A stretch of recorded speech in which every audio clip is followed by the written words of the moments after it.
নমস্কাৰ শিক্ষাগুৰুসকল, আপোনালোক সকলোকে মোৰ ইউটিউব চেনেল টিচাৰ্ছ কৰ্ণাৰলৈ পুনৰ এবাৰ স্বাগতম জনাইছোঁ। এক সপ্তাহ জোৰা এক কাৰ্যসূচী শিক্ষা শপত অনুষ্ঠিত হ'বলৈ গৈ আছে। ডেট ফিক্স কৰা ডেট হৈছে 22 জুলাইৰ পৰা 28 জুলাই 2024, কিন্তু এই ডেটটো ইফাল সিফাল হ'ব পাৰে। আমি আগষ্টৰ প্ৰথম সপ্তাহতেও কৰিব পাৰোঁ। তেনেধৰণৰ নিৰ্দেশনা আপোনালোকে আপোনালোকৰ কনচাৰ্ণ ইমিডিয়েট ছুপিৰিয়ৰৰ পৰা পাব পাৰে। পালে সেইমতে কৰিব, অন্যথা 22 পৰা 28 জুলাই 2024 ভিতৰত এই শিক্ষা শপত সপ্তাহজোৰা কাৰ্যসূচী পালন কৰিব লাগে। ইয়াৰ উদ্দেশ্য কি, কাৰ্যসূচীত গোটেই সপ্তাহটো প্ৰত্যেক দিনা কি আছে, সম্পূৰ্ণ A to Z মই আজি ভিডিঅ'টি আলোচনা কৰিব চেষ্টা কৰিম, আপোনালোকক দেখুৱাব চেষ্টা কৰিম। ভিডিঅ'টি শেষলৈকে চাব, চাই ভাল পালে লাইক এণ্ড শ্বেয়াৰ কৰিব, আৰু চেনেলটি যদি এতিয়াও ছাবস্ক্ৰাইব কৰা নাই কাইণ্ডলি ছাবস্ক্ৰাইব কৰিব। আপোনালোকে দেখা পাই আছে যে অকেজনটোত অনুষ্ঠিত হ'বলৈ গৈ আছে mark the 4th anniversary of the national education policy NEP 2020। NEP 2020ৰ 4th anniversary হয়, 4টা বৰ্ষ গৰকিছে। তাৰ কাৰণে এই সপ্তাহজোৰা কাৰ্যসূচী আৰু ইয়াৰ প্লেন অফ একশ্যন 7 ডেইজত কি অবজাৰ্ভ হ'ব। Day 1 Monday 22 July. যদি আপোনালোকে ইয়াৰ বাদে আগষ্টত এই কাৰ্যসূচী পালন কৰাৰ অনুমতি নাপায়, তেতিয়াহ'লে আপোনালোকে 22 জুলাই ডে 1 হ'ব সোমবাৰ, আৰু যদি আগষ্টত পাতাৰ অনুমতি পায় তেতিয়াহ'লে আগষ্টৰ 1 তাৰিখ হ'ব। প্ৰথম দিনাখন TLM teaching learning material day হিচাপে পালন কৰা হ'ব, শিক্ষণ সামগ্ৰী দিব। দ্বিতীয় দিনাখন 23 জুলাই FLN ডে, অৰ্থাৎ foundational literacy and numeracy day হিচাপে। কোনটো ডেট কি কৰিব লাগিব সেয়া মই আপোনালোকক দেখুৱাম। প্ৰথমতে ডে'কেইটাৰ বিষয়ে গম পাই লওক। Day 3 Wednesday sports day, day 4 Thursday cultural day, day 5 Friday skilling and digital day, day 6 Saturday eco' clubs for mission life day, day 7 July 28 community involvement day, অৰ্থাৎ সমাজক অংশগ্ৰহণ কৰা, সমাজক অন্তৰ্ভুক্ত কৰা দিব। ডে 1 যি টিচিং লাৰ্ণিং মেটেৰিয়েল ডে আছে, তাত 4টা কেটেগৰী কৰি দিছে, আপোনালোকে স্ক্ৰীণত দেখা পাই আছে। আপোনালোকে স্ক্ৰীনশ্বট লৈ পেলাই এইখিনি কৰিব পাৰিব। Enhance learning, improve এচেচিবিলিটি, environmental sustainability আৰু স্কিল ডেভেলপমেণ্ট। গতিকে এইখিনি আপোনালোকে কৰিব। ছাজেষ্টিভ এক্টিভিটিছ আমাক দি দিছে, ফাউণ্ডেশ্যনেল ষ্টেজত কি কৰিব লাগিব, অৰ্থাৎ যি আমাৰ কানন মানে PP1 PP2 তেনেধৰণৰ ক্লাছবিলাকত আপোনালোকে কি কৰিব, 1 to লৈকে কি কৰিব, আৰু প্ৰিপেৰেটৰী ষ্টেজত আপোনালোকে কি কৰিব পাৰিব, অৰ্থাৎ ক্লাছ 3 to 5লৈ, middle and secondary class 6 to 10লৈ আপোনালোকে কি কৰিব, আৰু ছেকেণ্ডেৰী অৰ্থাৎ 11 আৰু 12ত আপোনালোকে কি কৰিব পাৰিব, গোটেইখিনি দিয়া আছে। আপোনালোকে স্ক্ৰীনশ্বট এটা লৈ ল'ব আৰু সেইখিনি এক্টিভিটিছ আপোনালোকে কৰাব। তাৰপিছত data collection of TLM day এক্টিভিটিছৰ ডাটা কালেকশ্যন এইদৰে কৰিব লাগিব, আপোনালোকে স্ক্ৰীনশ্বটটো লৈ ল'ব। আৰু তাৰ পাছত আপোনালোকে যদি চাই তেতিয়াহ'লে টিউজডে অৰ্থাৎ ডে 2 যিদিনাখন FLN foundational literacy and numeracy day আছে, সেইদিনাখন আপোনালোকে কি কৰিব লাগে, share awareness about the importance of FLNৰ প্ৰয়োজনীয়তা, show' successful FLN initiatives and programmes দেখুৱাব লাগিব, ছাকচেছফুল FLNৰ ইনিচিয়েটিভছ বা programme, share best practice and innovative approaches in FLN, আৰু engage educators, parents and communities in supporting FLN efforts. Suggestive activities দি দিছে, workshop আৰু চেমিনাৰ কৰিব পাৰে, interactive learning sessions for children আপোনালোকে অনুষ্ঠিত কৰিব পাৰে। তাৰ ভিতৰত কি কৰিব লাগিব সেইখিনিও দি থোৱা আছে। কমিউনিটি এংগেজমেণ্ট কৰাব পাৰে, পেনেল ডিছকাশ্যনছ আপোনালোকে কৰাব পাৰে। কিদৰে কৰাব লাগিব ভিতৰত কথাখিনি দিয়া আছে, আপোনালোকে স্ক্ৰীনশ্বট লৈ পেলাই চাব, পঢ়ি চাব, নিশ্চয় বুজি পাব। তাৰপিছত মনিটৰিং আৰু ৰিপৰ্টিং ফৰ্মেট এইখিনি আমি ফিল আপ কৰিব লাগিব। আকৌ তাৰপিছত যে আমি ডে 3 স্পৰ্টছ ডেট কি কথা আছে, এই কথাখিনি আপোনালোকে স্ক্ৰীণত দেখা পাই আছে। ইভেণ্ট কি অনুষ্ঠিত কৰিব পাৰিব, ইণ্ডিজিনিয়াছ গেমছ, আমাৰ যিবিলাক আমাৰ লোকেল গেমছ আছে সেই গেমছবিলাকৰ ডিছপ্লে আমি কৰিব পাৰিম, প্ৰদৰ্শনী আমি কৰিব পাৰিম। স্পৰ্টছ কম্পিটিশ্যন আমি পাতিব পাৰোঁ, কমিউনিটি এংগেজমেণ্ট আমি কৰাব পাৰোঁ, আৰু ইনক্লুজন আমি দিব পাৰোঁ।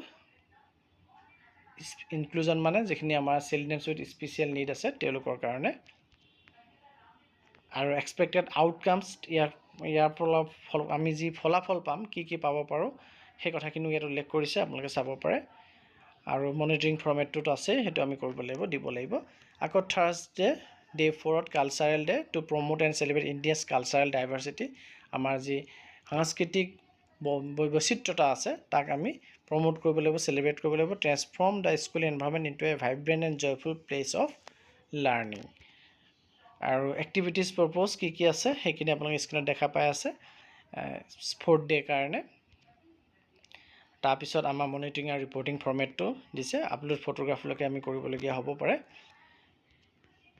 তাৰপিছত ডে 5ত আছে স্কিলিং এণ্ড ডিজিটেল ডে। চ' এই ক্ষেত্ৰত আমি কি কৰিব লাগিব, ৰেইজ এৱাৰনেছ আনিব লাগিব, ব্ৰিজ দ্য গেপটো দূৰ কৰিব লাগিব, হাইলাইট ছাকচেছ ষ্টৰিজ আমি কৰিব লাগিব।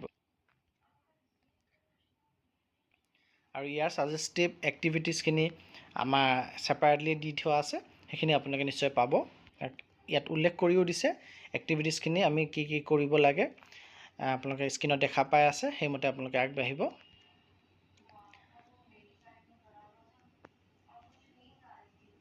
বহুতখিনি এক্টিভিটিছ দিছে, তাৰে আমি চিলেক্টেড কিছুসংখ্যক, যিহেতু এদিনীয়া কাৰ্যসূচী আমাৰ এই দিনটোত এইটো টপিকৰ ওপৰতে আমাৰ দিনটো চলিব, গতিকে এই টপিকটোত যিখিনি এক্টিভিটিছ আছে তাৰে আমাৰ চিলেক্টেড এক্টিভিটিছ কিছুমান আমি বিদ্যালয়ত কৰাব পাৰিম, আৰু সেই এক্টিভিটিছখিনি আমি ৰিপৰ্টিং কৰিব লাগিব।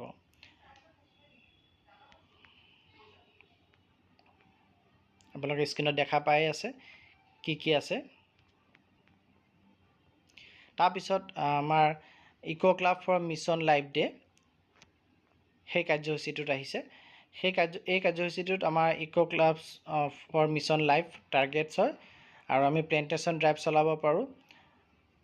আৰু আমি স্কুলবিলাকত 1 lakh new eco' clubs for mission life আমি স্কুলবিলাকত এষ্টাব্লিছ কৰিব লাগিব 27 জুলাই 2024 দিনাখন, সেই কথাটো লিখিছে। আৰু প্লেণ্টেশ্যন ড্ৰাইভৰ গাইডলাইন দি দিছে, গাইডলাইনখিনি আপোনালোকে চাব। আৰু new eco' clubs for mission life আমি কেনেধৰণে অপেনিং কৰিব লাগিব তাৰো গাইডলাইন দিছে। আৰু কেইজন ষ্টুডেণ্ট থাকিব, কোনটো গ্ৰেডৰ পৰা, প্ৰেচিডেণ্ট কোন হ'ব, কম্পজিশ্যনটো কিদৰে হ'ব, এক কথাত ক'ব গ'লে তাৰো গাইডলাইনটো উল্লেখ কৰিছে। আপোনালোকে সেইখিনি গাইডলাইন ফ'ল' কৰি পেলাই new eco' clubs for mission life গঠন কৰিব। আৰু ড্ৰাফ্ট নটিফিকেশ্যন এটা দিছে, এইটো ইমান এটা স্পষ্ট হোৱা নাই, তথাপিও আপোনালোকক যদি ইয়াৰ PPTটো লাগে আপোনালোকে মোক হোৱাটছআপ কৰিব, মই PPTটো দি দিম, তাত আপোনালোকে স্পষ্টকৈ দেখা পাব। আৰু তাৰপিছত মনিটৰিং আৰু ৰিপৰ্টিঙৰ কথাটো আহিলে সেইখিনি আমি কৰিব লাগিব। তাৰপিছত ডে 7 কমিউনিটি ইনভলভমেণ্ট ডে, সমাজক অংশগ্ৰহণ কৰাব লাগিব। চ' আমাৰ যি স্পিৰিট অফ ছ'চিয়েল ৰেছপনচিবিলিটি মানুহৰ মাজত আনিব চেষ্টা কৰিব লাগে, ছ'চিয়েল ৰেছপনচিবিলিটি আমাৰ সকলোৰে আছে। ইয়াত কোন ভলেণ্টিয়াৰ হ'ব পাৰে সেইটো দিয়া আছে, বিদ্যাঞ্জলি আঁচনিৰ কথা উল্লেখ কৰিছে।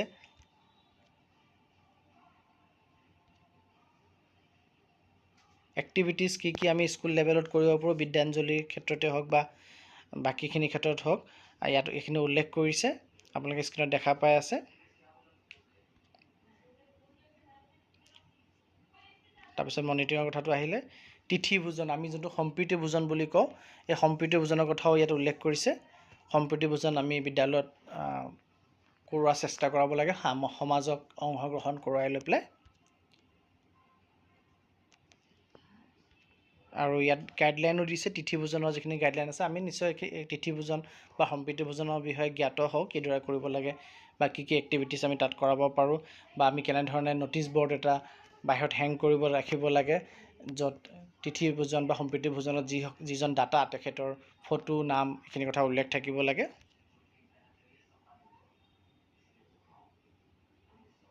আৰু স্কুল মেনেজমেণ্ট কমিটিৰ এটা এক্টিভ মিটিঙো আমি অৰ্গেনাইজ কৰিব লাগে, এইখিনি কথা ইয়াত উল্লেখ কৰিছে। কি এক্টিভিটিছ আমি তিথি ভোজন দিনাখন কৰিব পাৰোঁ, ছাজেষ্টিভ এক্টিভিটিছ ইয়াত দিছে। তিথি ভোজনৰ গুড প্ৰেক্টিছৰ বিষয়ে মেছেজ এটা উল্লেখ কৰিছে। এয়া চাওক, খাদ্যৰ উপৰঞ্চি হিচাপে ইয়াত গোল্লা পৰিৱেশন কৰা হৈছে তিথি ভোজনৰ বা আমাৰ যি সম্প্ৰীতি ভোজন তাৰ অধীনত। গতিকে এইখিনি কথা আপোনালোকক জনাবলগীয়া আছিলে। ডিটেইলছত আপোনালোকৰ কনচাৰ্ণ CRCCয়ে নিশ্চয় জনাব কেতিয়া অনুষ্ঠিত কৰিব লাগিব, কেনেধৰণে অনুষ্ঠিত কৰিব লাগিব, গোটেইখিনি কথা আপোনালোকে নিশ্চয় সময়ত গম পাব। গতিকে ইনফৰমেশ্যনখিনি ইম্পৰ্টেণ্ট বুলি ভাবিলে কাইণ্ডলি শ্বেয়াৰ কৰিব। চেনেলটি যদি এতিয়াও ছাবস্ক্ৰাইব কৰা নাই কাইণ্ডলি ছাবস্ক্ৰাইব কৰিব। আৰু যদি এই PPTটো আপোনালোকে প্ৰয়োজন আছে বুলি ভাবে তেন্তে নিশ্চয় মোক হোৱাটছআপ কৰিব। মোৰ হোৱাটছআপ নাম্বাৰটো মোৰ চেনেলৰ ডেছক্ৰিপশ্যনত দি থোৱা আছে। মই আপোনালোকক PPTটো দিবলৈ চেষ্টা কৰিম। ধন্যবাদ।